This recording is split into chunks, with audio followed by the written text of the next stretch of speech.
Oh, you're probably wondering why I've asked you here this evening. I wanted to talk to you about relationships and sex and love, and I wanted to give you some advice, yeah? Because it is nice to talk about that sort of thing, and everyone can relate to it because you're either in a happy relationship, yeah? Or you want to get into a happy relationship, yeah? Or maybe you're comfort eating and living with too many cats. Or happily single, as you call it. So I was going to give you some advice about relationships and, you know, that sort of thing. I thought we might talk to the single men first. Who are the single men? Give us a shout. Yeah. Said the single men. Yeah, that's probably why you're single. OK, if you're on a date with a woman, do tell her you've got feelings for her. Don't tell her it's an erection. Do walk her home. Don't follow her home. Do surprise her. Don't wear a balaclava. Do offer to pay for dinner. Don't offer to pay for anything else. Unless it's Tracy, in which case a bag of chips will get you laid. Hey, Tracy. It's a good indicator that a woman fancies you if when you're talking to her, she touches her hair. If it's her pubic hair, it's a cert. Women like the strong, silent type. That's because when we're quiet, they think we're listening. What are you like, ladies? It can be a bit depressing being a single man, can be a bit of a ball ache. I've got an inspirational story, this will cheer you up. Concerns my friend Emily. She's beautiful, she's intelligent, and she's funny. She's a triple threat. She's on a date with a guy about 2 months ago. They're having dinner across from each other. Main course arrives, lasagna as it happens, OK? He leans across to her plate, takes a massive bit of her lasagna, eats it. Without saying anything. Does it again, like 30 seconds later. Another massive bit, eats it. Off her plate. Does it for the 3rd time. All she said was, "What are you doing?" He came back with this. He said, "I'm paying for it, aren't I?" I know. The reason I think that's an inspirational story, she still fucked him. I can't believe he's lucky. He got laid and had half a lasagna.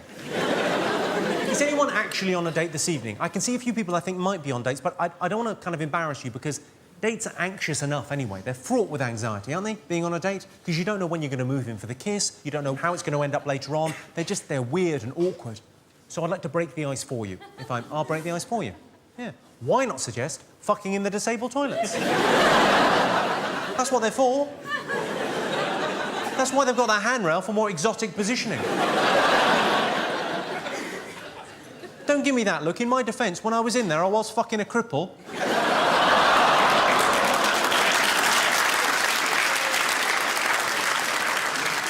And I'm 90% sure it was consensual.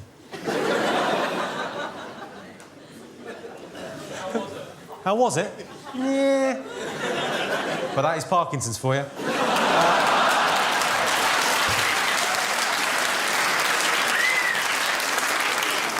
I think clapping a Parkinson's joke is in poor taste, ladies and gentlemen. People do seem obsessed by where others are having sex. The Mile High Club is a good example. Any members of the Mile High Club in? Yeah. Doesn't count if you're on your own. You know that, right? No, the Mile High Club, making love in a plane. Yeah. Sounds exotic and glamorous, doesn't it? But what you're really saying is we fucked in a chemical toilet. Obviously, there's a budget version for you. Top deck of a bus, fingering.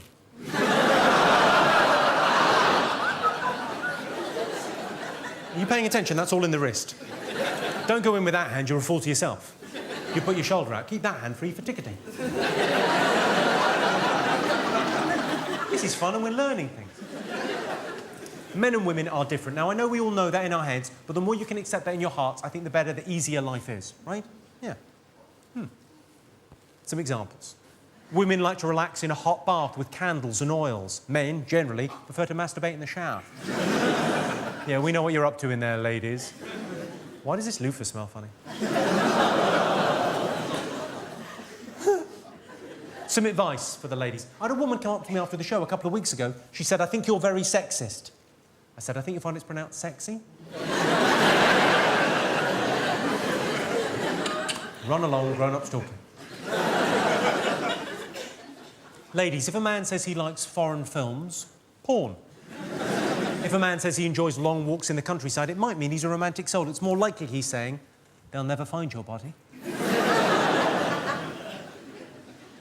When women put out on a first date, men don't like that. We love it. Yeah, I read a thing. It said that 98% of men are happy to have sex on a first date. I thought, well, happy? We're high-fiving strangers on a night bus. Hey, oh, ho. Good. Of course, a lot of women don't want to have sex on a first date, even if they want to have sex on a first date, because they think if they have sex on a first date, it makes them a slag or a slut or something. Well, not anymore, ladies. You're going to have to do more than that to be a slag these days. Am I right, Tracy? I'm just saying that like, having sex on a first date just means you wanted to have sex on a first date. That's all it means. To be a slag these days, you're going to have to do so much more. I've got friends that are slags. My friend Louise is a slag. She's got 5 kids by 7 different dads. She's got a speech impediment that prevents her from saying no. Well, I say it's a speech impediment. It's actually a cock in her mouth. She's such a slag, the council trims her bush.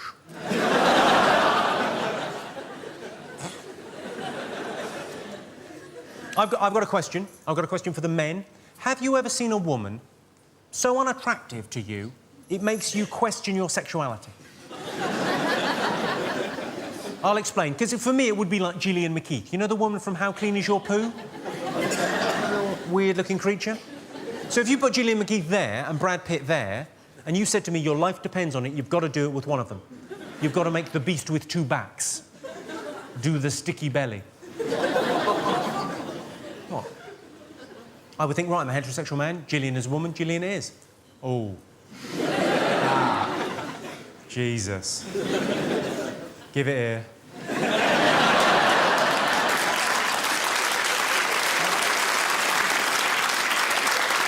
Is that bad? Does that make me half rice, half chips? You were right. Well, OK, let me give you a moral dilemma. What's your name? I didn't get your name earlier. Marcus. OK. Moral dilemma for you. All right. Anne Widdecombe. George Clooney. If you had to. You'd go for Anne Widdecombe? Are you mental? She's got a face like a bulldog licking the piss off a nettle. And she's a hell of a size. You're a slip of a lad. She'd fuck you in half. And that is only where your problems begin, because I imagine her peachy pouch, her Lala, her Fufu, her Wendy, her special lady garden, call it what you will, I bet it looks like a badger that's been hit with a shotgun.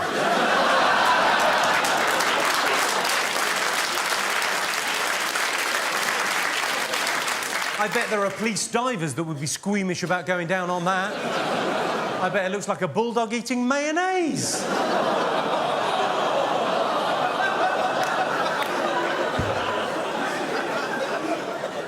I bet George Clooney's got the prettiest cock you've ever seen.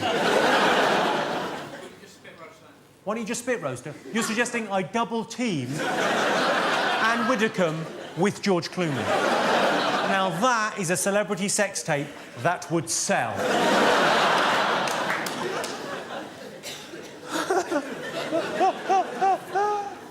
Someone said that the other day, Marcus. Someone was as macho as you the other day. They went, well, yeah, Anne Widdecombe, just put a bag over her head. Really? Has that ever happened, ladies? How low would your self-esteem have to be that you would fuck a guy who's just gone, can I just...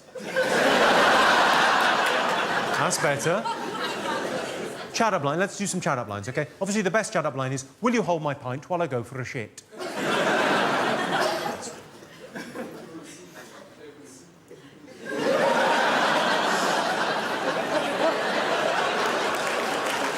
Steve, everyone. And his brilliant chat-up line, if you were a soup, what flavour of soup would you be? Well, I think that's right up there with, does this rag smell of chloroform to you?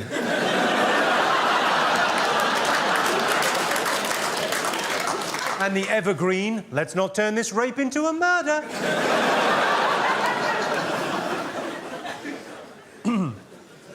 The problem with chat-up lines is you know whether they're going to work pretty much immediately. You know straight away whether the girl's thinking you're a dick or buy us a drink, OK? So I've written some abort mission lines for you, so you could be sort of halfway through a chat-up scenario and you can abort the mission if you think it's going badly, right? So it would work like this. You would say, do you want to dance? She'd have a face like thunder. You'd go, can I have your seat? Yeah. Did you hurt yourself when you fell from heaven? because it looks like you landed on your face. I've never seen a more beautiful woman in my life. So can you move? Here's 10 pence, ring your mum.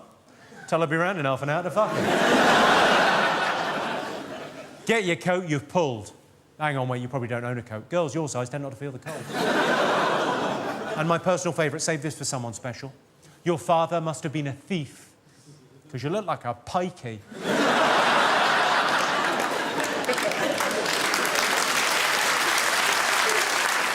Let's talk about gifts, because gifts are very important when you're in a relationship. They show your partner how you feel about them. This is interesting. My girlfriend suggested last Christmas that we limit ourselves to £20 for each other's presents. But I wasn't thinking about spending that kind of money.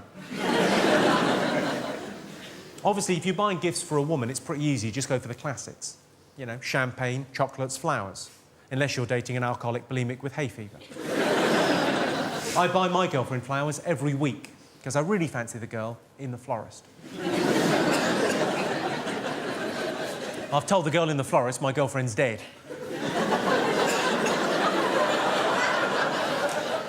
I thought it was a good idea at the time. It slightly backfired. You try explaining to your other half why you got her a wreath 4 weeks in a row. Obviously, different flowers express different emotions. So, for example, red flowers say passion. Yellow flowers say love. And self-raising flower says, make me a cake. My girlfriend said recently, she said, we need some romance in our lives. So I took the hint, I booked a hotel, flowers, chocolate, champagne, petals on the bed, the full bit, ended up having incredible sex. Of course, it turned out she wanted me to take her. What's the fucking point of that? I live with her. She'll be there when I get back. Put the kettle on, love, and fucking knackered. I'm not saying I feel cheated, but when we got together, she said to me, I'm very liberal about sex. I don't care what people do, as long as they're consenting adults and no one gets hurt. There's always a catch, isn't there? No one gets hurt. Consenting. Adults. Basically, no fun. Right, some sex tips. Let's try and be grown up about this, yeah? Gentlemen, if you're having sex with a new partner for the first time, never take a run-up. I know what you like, you want to make a good first impression, but you don't want to actually leave a dent. A lot of women don't like it if you leave your socks on during sex, but I always leave one on because I don't want to get her pregnant. Some women don't like to have the lights on, but it can't be helped in my case because they come on automatically when I open the car door. And then they stay on for 20 seconds, so it is over. This isn't advice, this is more of a reminder, and it's a reminder to men in long-term relationships, because standards can slide as a relationship goes on. Just a reminder for the men in long-term relationships, it is never acceptable, yeah, to answer the phone when lovemaking. Even if you hilariously pick up by saying, I can't talk now, I'm going into a tunnel.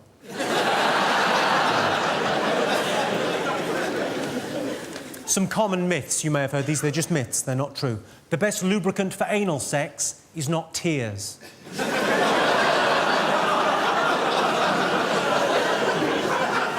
It's blood.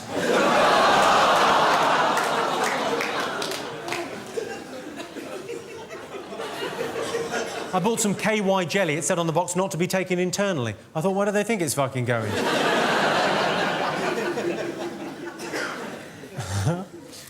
If you are going to have sex, I can't stress this enough, if you're going to have sex with someone that you don't know, always, always, always ask. Very important. Let's talk about sexual health, shall we? STDs, STIs and the like, because there's a big difference, my young friend, between giving a girl goosebumps and giving her a rash. What? Have you all seen the advert where the girl's got AIDS written on a bra and chlamydia written on her knickers? Well, that is no way to tell your partner. It turns out. Chlamydia, though, that's the one you want to get. That's the gold standard of STIs. It's the best one. I was chatting to a friend who's a proper doctor. He said, chlamydia is rife, and the worst thing is, there are no symptoms. I said, how's it even a disease? He said, it can make a woman infertile. I said, I'll throw away these condoms then, shall I? The only way chlamydia could get any better is if the discharge was a pizza.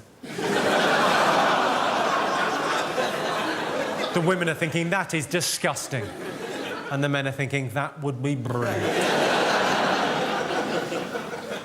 Can I just make the point, there's a lot of young ladies in today, can I just make the point, it is totally socially acceptable for young women to carry condoms in their purse or in their bag, of course it is.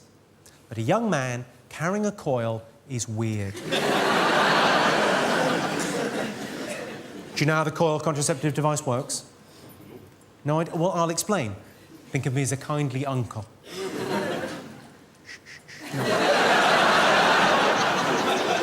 The way the coil contraceptive device works is that the lady says to the man, I've got a piece of coiled metal somewhere in my vajayjay, and the man goes off the idea. You've got a bit of metal where? Any chance of a gob job? Let's talk about breakups, because breakups can be hard, can't they? It's not you, it's me is a terrible way to break up with someone, but not as bad as it's not you, it's her. Women give us the silent treatment because they think it's a punishment. We've got a special name for the silent treatment. We call it peace and quiet. I don't want to sound misogynistic, but I think breakups are easier for women than they are for men, because I think women have got a support network of friends and family that they really talk to about their actual emotions. What have men got in a breakup to fall back on? All we've got is our mates. You try telling your mates a girl has broken your heart, and your mates will likely as not go, well, it's just as well, because you're clearly a puff. I had it happen recently with my friend Russell. He broke up with his wife. They'd been married for 4 years, together for 6. And she's left him for another guy. What do you say? I don't have the vocabulary to have that kind of emotional conversation. I ended up falling back on the old clichés. I said, there's plenty more fish in the sea. He said, yeah, but it's not just the smell I miss.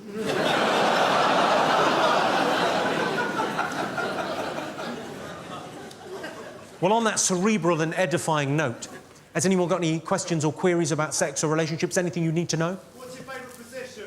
I like reverse cowgirl, but, you know, I'm old-fashioned that way.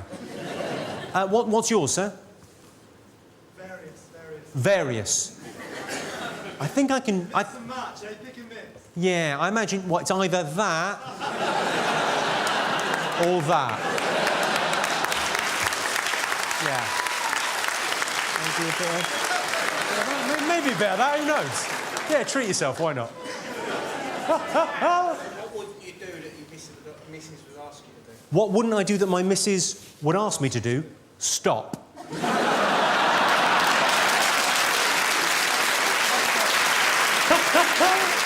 People with Tourette's. What makes them tick? That was originally about suicide bombers. I've toned it down for you.